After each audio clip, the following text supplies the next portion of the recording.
So this is the second part of the progress video. The second part is basically towards learning models, how we have derived at it and what data we have used. So this is the deep data set, which is an open source, available open source data set for EEG classification. They have millivolt amplitude values in 60-second videos for each track.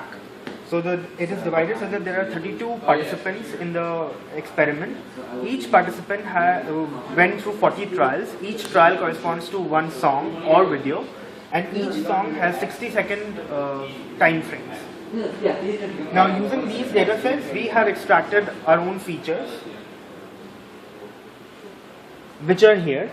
So the features are alpha, the power bands alpha, slow alpha, beta, gamma, theta, delta, and the target variables are valence, and this is basically trying to find out the correlation between target variables and the feature variable. This is for valence, whereas these are the front lobe channels. We have only used 8 channels since we used 8-bit TI ADS1299 front end. And so these are the front lobe channels, temporal lobe, occipital lobe, and the asymmetry index between two symmetric electrodes. Along with the valence, another target variable is arousal. So these two are valence and arousal are basically will be used for regression models.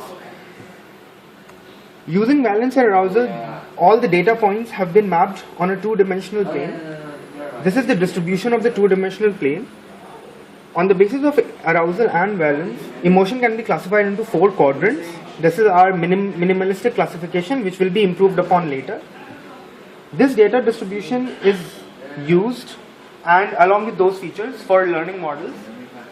The preliminary analysis that has been done for k nearest neighbors, and these are the accuracy values for 1 nearest neighbor, 5, 10, and 20. We will be using other classification as well as regression models.